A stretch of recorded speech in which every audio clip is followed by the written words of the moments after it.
Dear viewers, you are warmly welcome in this lecture. Kindly subscribe this channel and also press the bell icon below so that you could be notified about any new video from Biology Guardian. Thank you.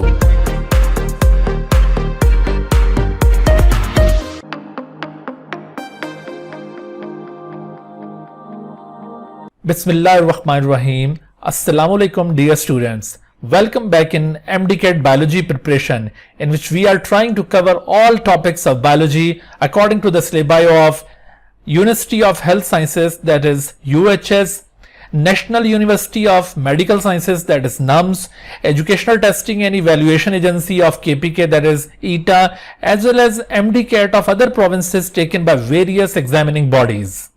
Today we are going to start lecture number 8, in which we will cover some more topics of unit number 1 cell biology. आज के lecture के जो हमारे learning objectives होंगे, जिन topics को हमने आज के लेक्चर में कवर करना है, उनमें हम बात करेंगे structure and functions of cell organelles. आपको याद होगा हमने अपने प्रीवियस लेक्चर के अंदर भी कुछ सेल ऑर्गेनल्स को डिस्कस किया था और कुछ सेल ऑर्गेनल्स को आज के लेक्चर में डिस्कस किया जाएगा और इसके अलावा कुछ सेल ऑर्गेनल्स की बात अगले लेक्चर में की जाएगी. आज के लेक्चर में हमने जिन सेल ऑर्गेनल्स के बारे में डिस्कस करना है उनमें गोल्जी कॉम्प्लेक्स के बारे में हम बात करेंगे. इसके अलावा लाइसोसोम की बात की जाएगी और लाइसोसोमल स्टोरेज डिजीजेस को भी इसके अंदर कवर किया जाएगा. इसके साथ साथ माइक्रोबॉडीज, और इनकी दो टाइप्स होती हैं जिनमें पैरोक्सीजोम और ग्लायोक्सीजोम दोनों को डिस्कस किया जाएगा. इसके अलावा जो बकाया ऑर्गेनल्स रह जाएंगे वो हम नेक्स्ट लेक्चर के अंदर कवर करेंगे.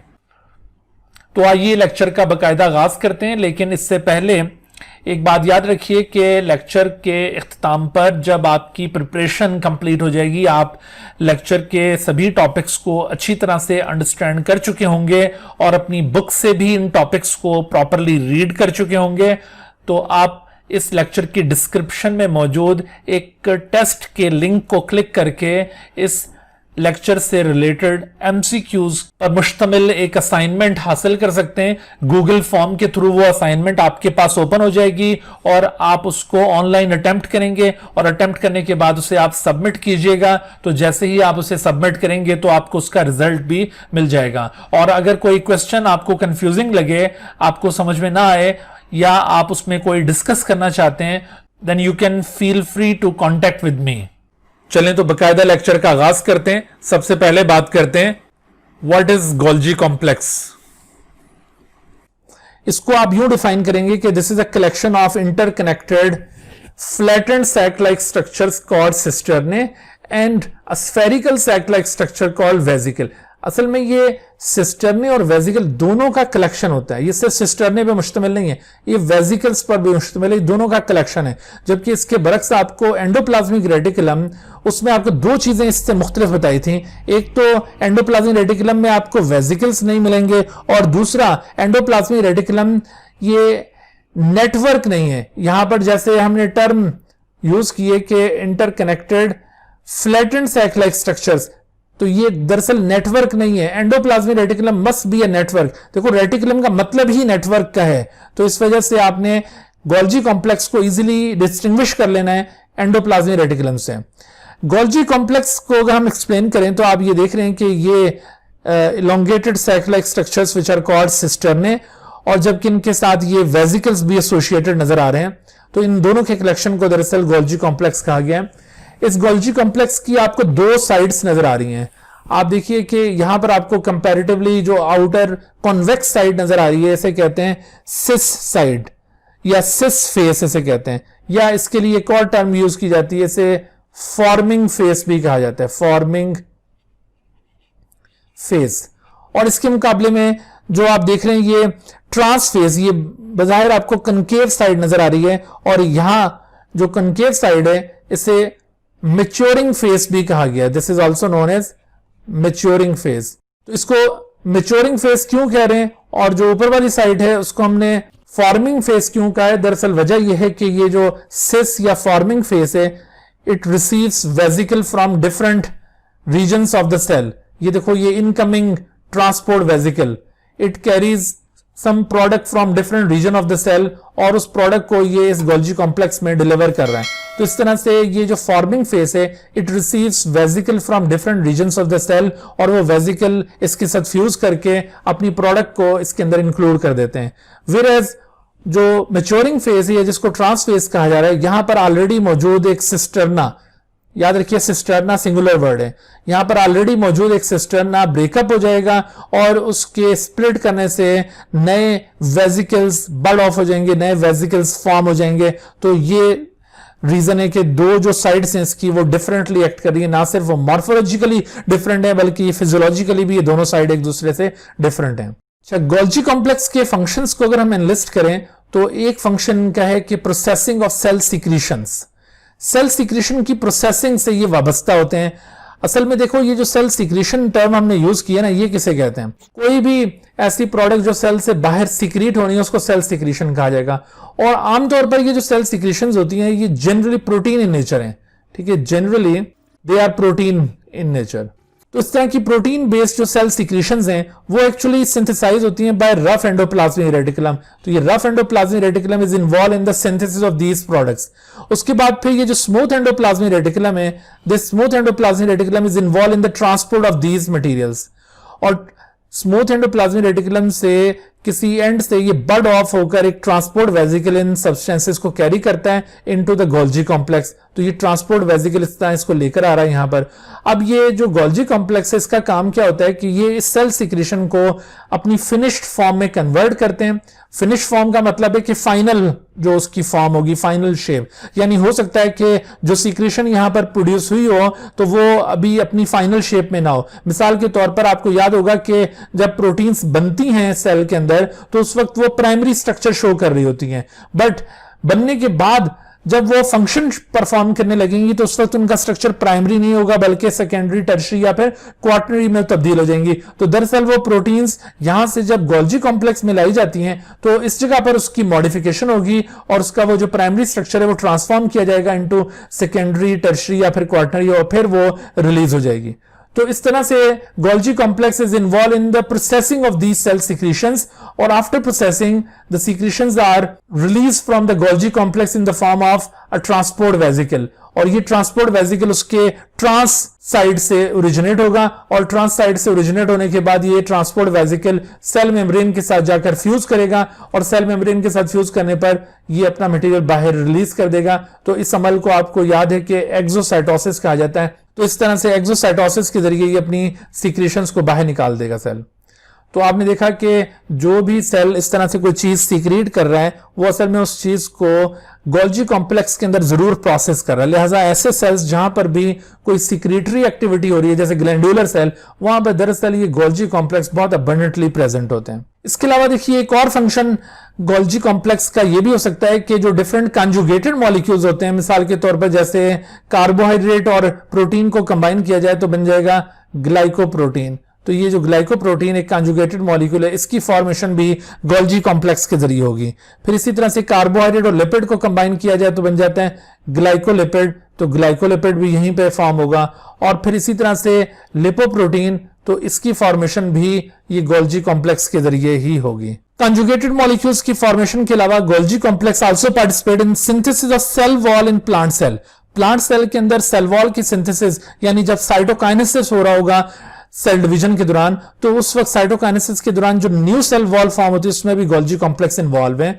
होता कुछ इस तरह से कि जब ये दोनों न्यूक्लियाई फॉर्म हो जाते हैं, parent nucleus to daughter nuclei में कन्वर्ट हो जाता है, तो गोल्जी कॉम्प्लेक्स से कुछ वेसिकल्स ओरिजिनेट होंगे which contain materials for cell wall synthesis और gradually these vesicles are arranged at equatorial plane of the cell और इनके यहां पर अरेंज होने से एक स्ट्रक्चर यहां पे फॉर्म होगा। This structure will be called as phragmoplast. इसके लिए टर्म फ्रेगमोप्लास्ट भी यूज की जाती है। तो इस तरह से जब ये फ्रेगमोप्लास्ट बन जाएगा तो इस फ्रेगमोप्लास्ट के अंदर जो मटेरियल्स मौजूद थे वो सेल वॉल बनाने के लिए यूटिलाइज होंगे और फ्रेगमोप्लास्ट की मेम्ब्रेन सेल मेम्ब्रेन बन जाएंगी और दरमियान में एक सेल वॉल तामीर हो जाएगी। इस तरह से ये साइटोकाइनेसिस का प्रोसेस कंप्लीट होता है प्लांट सेल में। अब इस लिहाज से क्वेश्चन देखिए कि which of the following is collection of interconnected flattened sac-like structures and spherical sac-like structures। तो अभी मैंने आपको समझाया था कि इसका आंसर क्या होगा, तो इसका आंसर लाजमी तौर पर गोल्जी कॉम्प्लेक्स बनता है, बाकियों के साथ ये रिलेट नहीं कर रहा। ठीक है, एक और क्वेश्चन देखिए कि which of the following cell organelle consist of elongated flattened sac like structures, यानी सिस्टर्न है, तो उसमें गोल्जी कॉम्प्लेक्स, एंडोप्लाज्मिक रेटिकुलम और लाइसोसोम तीन चीजें दी हैं। तो बताइए किस किस के अंदर सिस्टर्ने मौजूद हैं। अभी हमने गोल्जी कॉम्प्लेक्स में भी पढ़ा, एंडोप्लाज्मिक रेटिकुलम में भी सिस्टर्ने पढ़ा, लेकिन लाइसोसोम के अंदर सिस्टर्ने कोई नहीं होते, लिहाजा आंसर यहां पर क्या बनेगा, तो आंसर 1 ओनली नहीं हो सकता, 2 ओनली भी नहीं हो सकता, हाल बता 1 and 2 only, this should be the correct answer. तो इस तरह से ये सी यहां पर करेक्ट आंसर बनेगा। नेक्स्ट ऑर्गेनेल है लाइसोसोम। देखिए लाइसोसोम ये small spherical sac like structures होते हैं। They are vesicular structures that originate from Golgi complex and contain digestive और हाइड्रोलाइटिक एंजाइम। ये खास फीचर है क्योंकि इस जैसे भी आपको और ऑर्गेनल्स भी दिखाएंगे, लेकिन ये डाइजेस्टिव या हाइड्रोलाइटिक एंजाइम कंटेन करने की वजह से यूनिक हो जाते हैं। तो इसके अंदर ये जो डाइजेस्टिव या हाइड्रोलाइटिक एंजाइम्स प्रेजेंट होते हैं, दीज डाइजेस्टिव और hydrolytic enzymes are actually responsible for the digestion of food. तो डाइजेशन ऑफ फूड के लिए ये ऑर्गेनल्स बेसिकली स्पेसिफिक होते हैं। तो जितना भी इंट्रासेलुलर डाइजेशन है वो सारा डाइजेशन ये इसी लाइसोसोम के जरिए परफॉर्म होगा। दरअसल जब कभी लाइसोसोम ओरिजिनेट होते हैं ना, क्योंकि लाइसोसोम के अंदर जो डाइजेस्टिव या हाइड्रोलाइटिक एंजाइम है, ये एंजाइम भी उसी तरह से रफ एंडोप्लाज्मिक रेटिकुलम के ऊपर बनते हैं और रफ एंडोप्लाज्मिक रेटिकुलम से ये एंजाइम स्मूथ एंडोप्लाज्मिक रेटिकुलम के जरिए गोल्जी कॉम्प्लेक्स में आ जाते हैं। यहां पर इनकी फिनिशिंग होगी और आफ्टर फिनिशिंग जब वो एंजाइम एक वेजिकल की फॉर्म में रिलीज होंगे तो उस वेजिकल को जो डाइजेस्टिव या हाइड्रोलाइटिक एंजाइम पर मुश्तमिल है उसे आप लाइसोसोम कहेंगे। अच्छा, लाइसोसोम दो डिफरेंट स्टेट्स में पाए जाते हैं। ऐसा लाइसोसोम जो अभी नया नया इमर्ज हुआ हो गोल्जी कॉम्प्लेक्स से, उसे कहा जाएगा प्राइमरी लाइसोसोम। लेकिन जब ये लाइसोसोम किसी और चीज के साथ फ्यूज कर जाएगा, यानी जब ये फंक्शन परफॉर्म करना शुरू कर देगा, in that case the lysosome is known as secondary lysosome. तो इस तरह से लाइसोसोम जो है वो दो डिफरेंट स्टेट में पाया जाता है। यहां पे एक सवाल ये पैदा होता है कि अभी मैंने जैसे आपको कहा कि लाइसोसोम के अंदर डाइजेस्टिव या हाइड्रोलाइटिक एंजाइम होते हैं, तो लाइसोसोम की अपनी मेम्ब्रेन क्यों नहीं डाइजेस्ट हो जाती उस डाइजेस्टिव या हाइड्रोलाइटिक एंजाइम के जरिए। तो एक्चुअली लाइसोसोम का स्ट्रक्चर कुछ इस तरह से कि लाइसोसोम है तो ये सिंगल मेम्ब्रेनस स्ट्रक्चर, लेकिन इस सिंगल मेम्ब्रेनस स्ट्रक्चर के इनर साइड पर एक खास किस्म की लिपिड लेयर प्रेजेंट है। तो इस लिपिड लेयर की प्रेजेंस की वजह से होता यह है कि ये जो एंजाइम इसके अंदर मौजूद है, डाइजेस्टिव एंजाइम, तो ये डाइजेस्टिव एंजाइम इस खास किस्म के लिपिड को डाइजेस्ट नहीं कर पाते। ये लिपिड इन एंजाइम के लिए रेजिस्टेंट है। चूंकि ये लिपिड डाइजेस्ट नहीं होता इन एंजाइम्स के जरिए, लिहाजा इसकी मेम्ब्रेन भी डिसॉल्व नहीं होगी। असल में देखो, ये जो इसकी मेम्ब्रेन देख रहे हैं आप, आउटर मेम्ब्रेन, इसके अंदर ये ग्लाइकोसाइलेट मेम्ब्रेन ट्रांसपोर्ट प्रोटीन्स हैं। तो ये ग्लाइकोसाइलेट मेम्ब्रेन ट्रांसपोर्ट प्रोटीन किसे कहते हैं? ये कुछ चैनल्स हैं जो बाहर से इन खास किस्म के लिपिड्स को अपटेक करेंगे। बाहर से मतलब है साइटोप्लाज्म से, और फिर उसके बाद फिर वो सब्सटेंस साइटोप्लाज्म से अंदर आने के बाद ये इस लिपिड लेयर का पार्ट बन जाएगा जो अंदर प्रोटेक्शन के लिए रिस्पॉन्सिबल है। तो इस तरह से ये जो इनर प्रोटेक्टिव शील्ड है ये डेवलप होगी। लाइसोसोम के अंदर ये जो आपने डाइजेस्टिव या हाइड्रोलाइटिक एंजाइम्स ऑब्जर्व किए हैं, आप इमेजिन कीजिए कि अगर ये लाइसोसोमल एंजाइम या डाइजेस्टिव एंजाइम किसी इंडिविजुअल के अंदर अगर इनमें से कोई भी एंजाइम मिसिंग हो तो क्या उसका कॉन्सिक्वेंस हो सकता है? तो उसका कॉन्सिक्वेंस ये होगा कि उसमें वो पर्टिकुलर सब्सटेंस जिसके लिए वो एंजाइम रिस्पॉन्सिबल था उसका डाइजेशन नहीं होगा और वो पर्टिकुलर प्रोडक्ट सेल के अंदर एक्यूमुलेट करना शुरू कर देगी और उसकी एक्यूमुलेशन की वजह से प्रॉब्लम खड़े हो जाएंगे। तो इस तरह से एक्यूमुलेशन ऑफ सब्सटेंसेस की वजह से जो प्रॉब्लम्स आते हैं उनको कहते हैं स्टोरेज डिजीजेस। तो इस तरह से स्टोरेज डिजीजेस में बी द रिजल्ट। तो अब तक तकरीबन कोई 20 ऐसी डिजीजेस डिस्कवर हो चुकी हैं। 20 such diseases have been discovered so far, जो किसी न किसी लाइसोसोमल एंजाइम की मिसिंग की वजह से होंगी। याद रखिए कि ये जितनी भी स्टोरेज डिजीजेस हैं ये सब कॉन्जेनाइटल होती हैं। कॉन्जेनाइटल से मतलब ये होता है कि ये बाय बर्थ मौजूद हैं। Congenital means they are present by birth, और जो भी एक्टिविटी बाय बर्थ मौजूद हो इसका मतलब है कि वो एक्टिविटी क्या इनहेरिट हुई होगी पेरेंट्स से? जरूरी नहीं है। हर कॉन्जेनाइटल कैरेक्टर इनहेरिट नहीं हुआ होता। कुछ कॉन्जेनाइटल फीचर्स ऐसे भी होते हैं जो कि at the time of birth he originate हुए होते हैं, उनको भी आप कॉन्जेनाइटल कहेंगे। तो कुछ कॉन्जेनाइटल फीचर्स ऐसे हो सकते हैं जो इनहेरिट भी हुए हों। ठीक है, तो इनहेरिट होना इनका फीचर हो भी सकता है और नहीं भी, कंपलसरी नहीं है कि all congenital diseases are genetic diseases. लेकिन आप याद रखिए कि जितनी भी storage diseases congenital in nature है, ये सब स्टोरेज डिजीजेस जेनेटिक डिजीजेस भी हैं। ये किसी न किसी लाइसोसोमल एंजाइम के मिसिंग की वजह से ये डिजीज होती हैं। और वो लाइसोसोमल एंजाइम कैसे मिसिंग हुआ है, दरअसल उस लाइसोसोमल एंजाइम को बनाने वाला जो जीन है वो दरअसल डिफेक्टिव जीन है और उससे वो प्रॉपर एंजाइम नहीं बन रहा, जिसकी वजह से ये प्रॉब्लम अराइज हो रहा है। तो आपको बुक के अंदर इस तरह की कुछ एग्जांपल्स मिल जाएंगी स्टोरेज डिजीजेस की, और उनकी वजह से किस चीज का एक्यूमुलेशन होता है उसको आपने याद रखना है। मिसाल के तौर पर जैसे तो ग्लाइकोजिनोसिस टाइप 2 डिजीज, ये ग्लाइकोजन के एक्यूमुलेशन के जरिए कैरेक्टराइज की जाती है, और इस केस में ग्लाइकोजन चूंकि डाइजेस्ट नहीं होता तो उसका एक्सेस होता रहता है बॉडी में। इसी तरह से टे-सेक्स डिजीज इज अनदर डिजीज। तो ये जो टे-सेक्स डिजीज है ये भी ऐसी ही डिजीज है जिसमें लिपिड्स का स्टोरेज शुरू हो जाता है सेल्स के अंदर, और लिपिड का ओवर स्टोरेज ब्रेन के अंदर हो तो उसकी वजह से ब्रेन रिटार्डेशन भी हो सकती है। तो ये टे-सेक्स डिजीज भी इसी तरह की डिजीज है। तो ये आपने स्टोरेज डिजीजेस से रिलेटेड ये डिजीजेस याद रखनी है। अच्छा, as far as the function of lysosome is concerned, number 1 is intracellular digestion. Intracellular digestion is the digestion within the cell. अभी कैसे होता है, देखो जब कोई सेल मेम्ब्रेन इस तरह से कोई फूड को इनगल्फ करती है तो इस प्रोसेस को हम कहते हैं फैगोसाइटोसिस, अगर ये सॉलिड फूड हो, और अगर ये लिक्विड फूड हो तो ये पिनोसाइटोसिस कहलाएगा। बहरहाल as a result of this phagocytosis जो वेजिकल फॉर्म हुआ है, this vesicle is known as food vesicle, या इसको फूड वैक्यूल भी कहा जाता है। तो ये फूड वेजिकल या फूड वैक्यूल जब फॉर्म हो जाएगा तो ये लाइसोसोम के साथ आकर मर्ज करेगा। आप देखिए कि गोल्जी कॉम्प्लेक्स से एक लाइसोसोम ओरिजिनेट हुआ। अभी ये लाइसोसोम चूंकि फ्रेश है, इसने अभी अपना फंक्शन इनिशिएट नहीं किया, तो आप इस लाइसोसोम को क्या कहेंगे, प्राइमरी लाइसोसोम। और जैसे ये इसके साथ फ्यूज कर जाएगा और आफ्टर फ्यूजन ये जो स्ट्रक्चर बना है जिसमें डाइजेशन ऑफ फैगोसाइटाइज्ड फूड पार्टिकल और सेल्स यहां पे परफॉर्म हो रहा है, तो इस स्ट्रक्चर को कहा जाएगा secondary lysosome. This structure is known as secondary lysosome, क्योंकि ये एक ऐसा ही लाइसोसोम है जो अपना फंक्शन शुरू कर चुका है या जो फूड वैक्यूल के साथ फ्यूज कर चुका है। तो इस तरह से इस लाइसोसोम को सेकेंडरी लाइसोसोम कहा जाएगा। उसके बाद जब ये फूड डाइजेस्ट हो जाता है तो डाइजेस्टेड फूड ये साइटोप्लाज्म के अंदर एब्जॉर्ब हो जाएगा। इस तरह छोटी छोटी डक्ट्स इसमें से ओरिजिनेट होंगी और ये फूड डिसॉल्व हो जाएगा साइटोप्लाज्म के अंदर, डिफ्यूज कर जाएगा। और जब ये फूड निकल जाएगा तो अब जो रिमेनिंग वेजिकल है, now this remaining vesicle is known as contractile vacuole. तो अब ये जो कॉन्ट्रैक्टाइल वैक्यूल है, इस कॉन्ट्रैक्टाइल वैक्यूल के जरिए जो भी वो कोई एक्स्ट्रा वेस्ट मटेरियल था उसको सेल मेम्ब्रेन के जरिए बाहर निकाल दिया जाएगा। तो वो सब्सटेंस इस तरह से सेल मेम्ब्रेन से एक्सोसाइटोज कर जाता है। यूं आपने देखा कि ये इंट्रासेलुलर डाइजेशन का मैकेनिज्म है।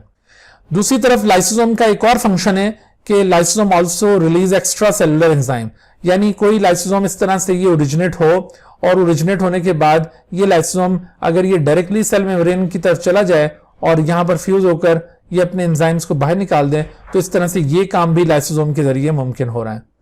ये जितने भी हमारे डाइजेस्टिव एंजाइम्स सीक्रेट करने वाले सेल्स होते हैं, उनमें जो डाइजेस्टिव एंजाइम्स की सीक्रेशन हो रही है वो इसी तरह से हो रही है कि गोल्जी कॉम्प्लेक्स से लाइसोसोम की फॉर्म में वो एंजाइम रिलीज होंगे और लाइसोसोम सेल मेम्ब्रेन के साथ फ्यूज करके उनको बाहर लिबरेट कर देगा। एक और फंक्शन लाइसोसोम का ऑटोफैगी भी है। ऑटोफैगी का मतलब है self eating. This is the process of self eating. तो ये इस तरह से एक सेल्फ ईटिंग प्रोसेस, इसमें क्या होगा, इसमें सेल अपने ही ऑर्गेनल्स को डाइजेस्ट करना शुरू कर देता है, यानी अपनी ही ईटिंग शुरू कर देता है। सेल्फ ईटिंग इसको इस वजह से कहा जा रहा है। ऐसा क्यों हो रहा है, ये सेल्फ ईटिंग करना क्यों शुरू हो गया, अपने ऑर्गेनल्स को क्यों खाने लग गया है? तो दरअसल ये इवेंट एक कंट्रोल्ड इवेंट है और दो डिफरेंट ओकेजन्स पर ये परफॉर्म होता है। या तो ये इवेंट ड्यूरिंग स्टारवेशन परफॉर्म होगा। स्टारवेशन का मतलब है कहत, यानी जब फूड सप्लाई बंद हो जाती है और जितना भी स्टोर्ड फूड साइटोप्लाज्म में मौजूद है वो भी खत्म हो जाता है। तो ऐसी सूरत में सेल के पास जब गुजारा करने के लिए कुछ नहीं रहता, तो जो ओल्ड ऑर्गेनल्स होंगे, जैसे ये ओल्ड माइटोकॉन्ड्रियन या कोई डैमेज ऑर्गेनल्स, ये लाइसोसोम उन डैमेज ऑर्गेनल्स को एनक्लोज कर लेगा अपने अंदर और इस तरह से फिर उनको डाइजेस्ट करना शुरू कर देगा। तो इस तरह का लाइसोसोम जो इस तरह ऑटोफैगी परफॉर्म करना शुरू हो जाए उसे कहा जाएगा ऑटोफैगोसोम। तो ये चीज ऑटोफैगोसोम कहलाती है। अच्छा, ये जो ऑटोफैगोसोम है, क्या इसको भी सेकेंडरी लाइसोसोम कहा जा सकता है? बिल्कुल, ऑटोफेगोसोम भी एक ऐसा ही लाइसोसोम है जो अपना फंक्शन इनिशिएट कर चुका है, जब वो किसी दूसरी चीज के साथ मर्ज कर चुका है, तो इस वजह से इसको भी सेकेंडरी लाइसोसोम कहा जा सकता है। लेकिन आप याद रखिए, क्या सभी सेकेंडरी लाइसोसोम्स को ऑटोफेगोसोम कहा जा सकता है? नो, हर एक सेकेंडरी लाइसोसोम ऑटोफेगोसोम नहीं हो सकता है। जैसे आप देखिए कि इस वक्त ये जो स्ट्रक्चर है ये सेकेंडरी लाइसोसोम तो है बट नॉट ऑटोफेगोसोम। सही, तो ऑटोफेगोसोम लाजमी तौर पर सेकेंडरी लाइसोसोम भी होगा। बहरहाल, अब इस तरह से ऑटोफैगी परफॉर्म करके सेल अपने आप को सर्वाइव करने की कोशिश कर रहा होता है during the period of starvation. इसके अलावा ये एक और ओकेजन पर भी ये प्रोसेस परफॉर्म होता है, जैसे मिसाल के तौर पर अगर किसी सेल ने अपने ऑर्गेनल्स का नंबर रेगुलेट करना हो तो उसके लिए भी ये परफॉर्म होता है।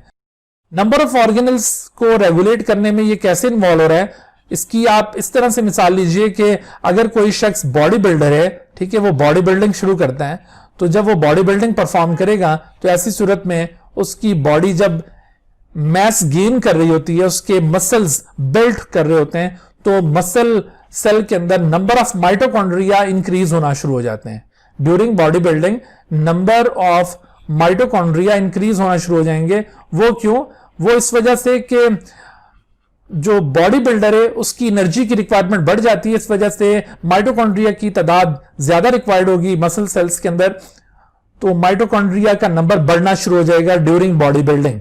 लेकिन अगर कोई बॉडी बिल्डर कुछ अरसे के बाद अपनी एक्टिविटी स्टॉप कर देता है, अब वो एक्सरसाइज छोड़ देता है, तो ऐसी सूरत में जितने एक्स्ट्रा माइटोकॉन्ड्रिया उसकी बॉडी के अंदर बिल्ड हो चुके थे, अब ग्रेजुअली वो दोबारा उनका नंबर डिक्रीज होना शुरू हो जाएगा। तो वो एक्स्ट्रा माइटोकॉन्ड्रिया कहां जाएंगे? तो दरअसल एक्स्ट्रा माइटोकॉन्ड्रिया इन्हीं लाइसोसोम के जरिए डाइजेस्ट होते चले जाएंगे, इस तरह से उनका नंबर रेगुलेट हो जाएगा। तो इस तरह ये ऑटोफैगी का प्रोसेस दो डिफरेंट ओकेजन्स पर परफॉर्म हो रहा है, during starvation and during the regulation of cell organelles. Lysosome का एक आखिरी फंक्शन ऑटोलिसिस भी है। ऑटोलिसिस या इसको एपोप्टोसिस भी कहते हैं। This is actually the process of self death. ये सुसाइडल डेथ है, सेल्फ डेथ। आपने एक्चुअली दो तरह की सेल डेथ पढ़ी होंगी। एक सेल डेथ होती है जिसे नेक्रोसिस कहा जाता है, तो ये नेक्रोसिस किसी एक्सटर्नल सिग्नल की वजह से ये सेल डेथ होती है, और ये मर्डर टाइप की डेथ है। This is also known as cell murder. इसमें सेल का मर्डर हो जाएगा, किसी एक्सटर्नल फैक्टर की वजह से उसकी डेथ होगी। लेकिन ऑटोलिसिस या एपोप्टोसिस ये कंट्रोल्ड सेल डेथ है, ये सेल्फ डेथ कहलाती है। सेल खुद से इसको कमिट करता है, लिहाजा ये एक बड़ा कंट्रोल्ड प्रोसेस है। ये ऐसा नहीं है कि खुद ब खुद कभी भी हो जाए, बल्कि ये एक खास पर्पस के लिए इसको सेल खुद से परफॉर्म करता है। तो it is highly controlled process. तो इसकी क्या वजह होती है, ये कैसे परफॉर्म होगा? दरअसल देखो, ऑटोलिसिस या एपोप्टोसिस इस तरह से परफॉर्म होता है कि ये जो लाइसोसोम है ना, लाइसोसोम अगर ये बस्ट कर जाए, अगर लाइसोसोमल एंजाइम साइटोप्लाज्म के अंदर बिखर जाए, तो ऐसी सूरत में इन एंजाइम्स की वजह से साइटोप्लाज्मिक फ्रेगमेंटेशन शुरू हो जाएगी, न्यूक्लियस भी फ्रेगमेंटाइज हो जाएगा इन एंजाइम्स की वजह से, और साइटोप्लाज्म भी फ्रेगमेंटाइज हो जाएगा, और ये छोटे छोटे फ्रेगमेंट यूं छोटी छोटी बॉडीज में कन्वर्ट हो जाएंगे।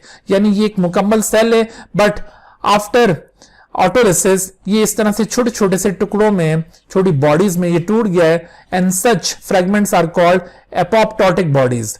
तो अब ये जो एपोप्टोटिक बॉडीज हैं, these apoptotic bodies will be phagocytosed by other cells, और इस तरह से जब दूसरे सेल्स इन बॉडीज को खा जाएंगे तो वो सेल यहां से बिल्कुल खत्म हो जाएगा, उसका नामो निशान यहां से मिट जाएगा। तो इस तरह से आपने देखा कि सेल ने खुद अपनी डेथ कमिट की और अपने आप को वहां से खत्म कर दिया। तो ये प्रोसेस फायदेमंद कैसे हो गया, ये प्रोसेस किस तरह से एडवांटेजियस हो गया कि सेल इसको खुद से क्यों परफॉर्म कर रहा है? दरअसल देखिए कि ड्यूरिंग डेवलपमेंटल प्रोसेस, जब हमारी एम्ब्रियोनिक डेवलपमेंट हो रही होती है, तो ड्यूरिंग दैट एम्ब्रियोनिक डेवलपमेंट कुछ हमारे बॉडी पार्ट्स उस वक्त रिक्वायर्ड होते हैं, लेकिन बाद में उनकी जरूरत नहीं होती। लिहाजा जब वो पहले बन जाते हैं तो बाद में जब उनकी जरूरत नहीं रहती तो उनको डिसइंटीग्रेट कर दिया जाता है इसी प्रोसेस के जरिए।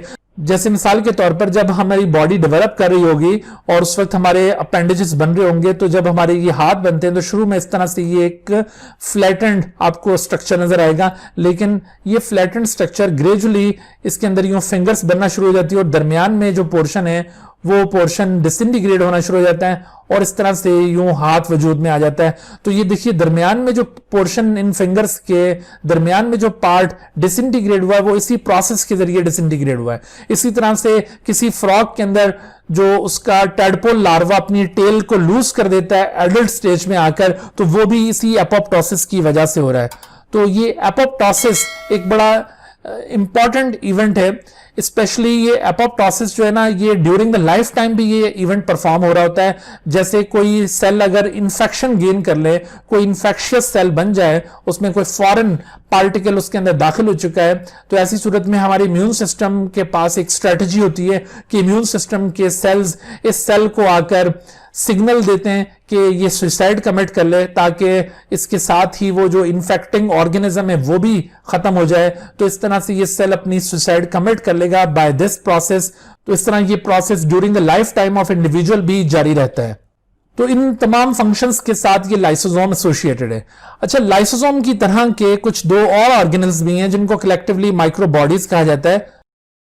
माइक्रोबॉडीज इनको इस वजह से कहते हैं कि इनका साइज बहुत छोटा होता है, और लाइसोसोम की तरह ये भी सिंगल मेम्ब्रेनस स्ट्रक्चर्स हैं, लेकिन ये बहुत छोटे साइज के होते हैं, इस वजह से इनको माइक्रोबॉडीज कहा जाता है। अच्छा, लाइसोसोम के साथ इनके काफी सारे फीचर्स मैच करते हैं।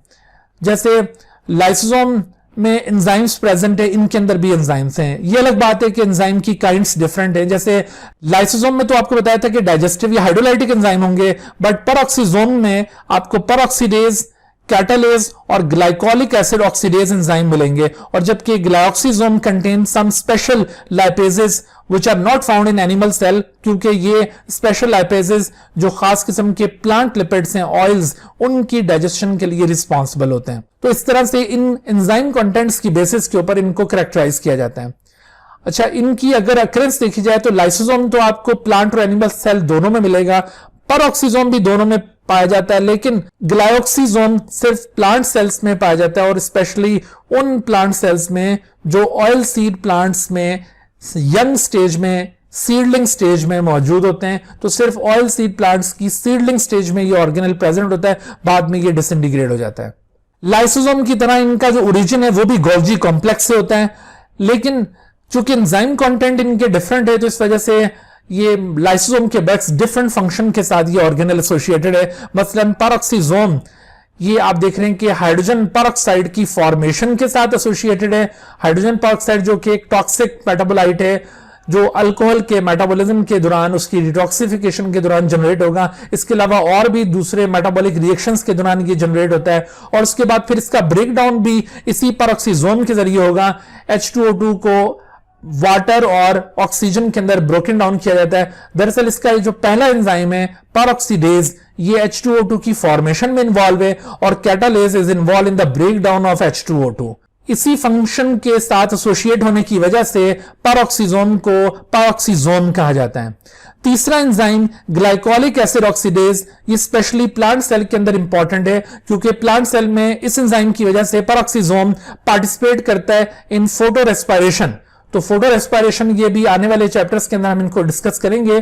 फोटो रेस्पिरेशन एक स्पेशल मेटाबॉलिक इवेंट है जो सिर्फ प्लांट सेल में पाया जाता है, और उसके एक स्टेप के अंदर आप परऑक्सीसोम का रोल देखते हैं। और जबकि glyoxysome is involve in the conversion of stored fatty acids into carbohydrates, क्योंकि ये जो यंग सीडलिंग्स होते हैं, इनकी जो अर्ली डिपेंडेंस है वो स्टोर्ड फैटी एसिड्स के ऊपर होती है। तो उन स्टोर्ड फैटी एसिड्स को इस ऑर्गेनल के जरिए पहले कार्बोहाइड्रेट में कन्वर्ट किया जाता है। इस मेटाबॉलिक इवेंट को कहा जाता है ग्लाइकोक्सिलेट साइकिल, और उसके बाद ये कार्बोहाइड्रेट्स फर्दर मेटाबोलाइज होने के बाद सेल को एनर्जी प्रोवाइड करेंगे। तो इस तरह से ये यंग प्लांट्स अपना गुजारा कर रहे होते हैं सीडलिंग स्टेज के ऊपर। अब इनके पॉइंट ऑफ व्यू से ये देखिए कुछ क्वेश्चंस यहां पे पूछे जा सकते हैं आपसे, मिसाल के तौर पर कि which organelles are required for the formation of lysosome containing hydrolytic enzyme. तो आपने यहां पे नोट किया था कि रफ एंडोप्लाज्मिक रेटिकुलम की भी इन्वॉल्वमेंट है, क्योंकि जो डाइजेस्टिव या हाइड्रोलाइटिक एंजाइम्स होंगे वो दरअसल रफ एंडोप्लाज्मिक रेटिकुलम के जरिए सिंथेसाइज होंगे।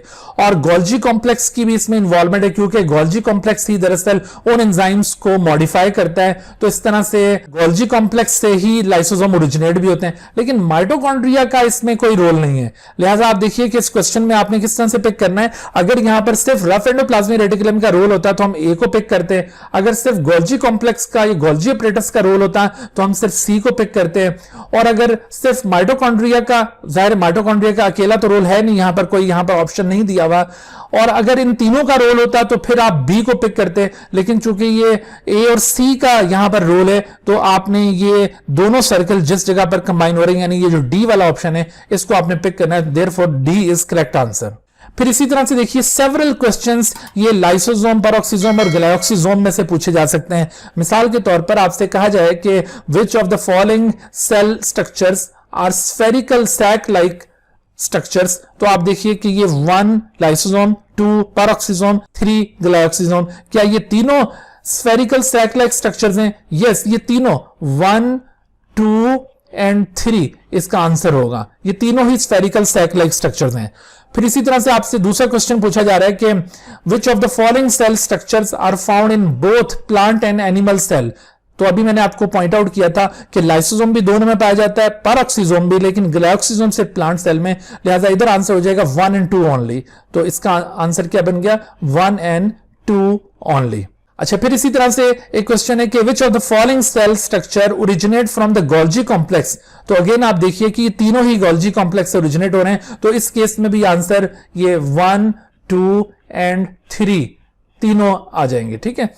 अच्छा, फिर फोर्थ क्वेश्चन है which of the following cell structures contain enzyme, तो अगेन 1, 2 एंड 3 क्योंकि ये सभी के पास एंजाइम्स प्रेजेंट हैं। यहां पर कोई स्पेसिफिक एंजाइम नहीं पूछा गया, अगर कोई स्पेसिफिक एंजाइम पूछा जाता तो फिर हम इनमें से कोई एक को पिक करते। मिसाल के तौर पर कहा जाता कि कैटालेज किसके अंदर मौजूद होगा, तो obviously catalase is found in the पैरोक्सिसोम।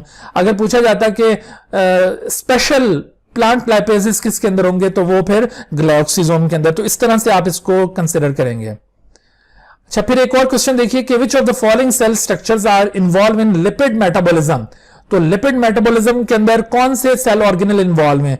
अब लिपिड मेटाबॉलिज्म में लाइसोसोम भी इन्वॉल्व है, ग्लाइकोसिसोम भी इन्वॉल्व है। आपने यहां पर डायरेक्टली ग्लाइकोसिसोम की तरफ नहीं चले जाना, क्यों? क्योंकि यहां पर कोई स्पेसिफाई नहीं किया कि प्लांट लिपिड मेटाबॉलिज्म, वो स्पेसिफिक प्लांट लिपिड मेटाबॉलिज्म की बात पूछी जाती तो फिर आप ग्लाइकोसिसोम को पिक करते, लेकिन चूंकि यहां पे जनरल बात की जा रही है तो आपने 1 and 3, इसका आंसर क्या हो जाएगा? 1 and 3। फिर इसी तरह से मजीद क्वेश्चन देखिए कि which of the following cell structures are involve in detoxification, तो डिटॉक्सिफिकेशन में इनमें से कौन इन्वॉल्व हो रहा है? तो डिटॉक्सिफिकेशन में लाइसोसोम, इसका कोई रोल है नहीं। पैरोक्सिसोम, यस, क्योंकि जैसे भी मैंने कहा कि कुछ टॉक्सिक मटेरियल की डिटॉक्सिफिकेशन के दौरान ये H2O2 की फॉर्मेशन होती है और ये इस पैरोक्सिसोम के जरिए होगी, तो इस तरह से यहां पर ये 2 ओनली आंसर आ सकता है। Which of the following structures contain catalases, तो आप जाहिर पैरोक्सिसोम को पिक करेंगे, यानी again 2। Which of the following structures contain hydrolases, hydrolases hydrolytic enzymes को कहा जाता है, तो ऐसी सूरत में आप ये 1 को पिक करेंगे और 3 को, क्योंकि लाइपेजेस यहां पर मौजूद हैं, वो भी हाइड्रोलाइटिक एंजाइम है, तो इस तरह से 1 and 3। Which of the following structures are found in plant cell only, तो फिर ये सिर्फ 3 आ जाएगा इसके अंदर। तो इस तरह से करके इन क्वेश्चंस के आंसर दिए जा सकते हैं। ये मल्टीपल क्वेश्चंस थे जो मैंने फिर इस तरह इकट्ठे आपसे शेयर कर दिए हैं, तो आपने इनके ऊपर भी फोकस करना है और इनसे रिलेटेड बातों को भी कंसिडर करना है जब आप इसको रिव्यू कर रहे होंगे। अच्छा बच्चों, आज का ये लेक्चर हम इसी जगह पर कंक्लूड करते हैं।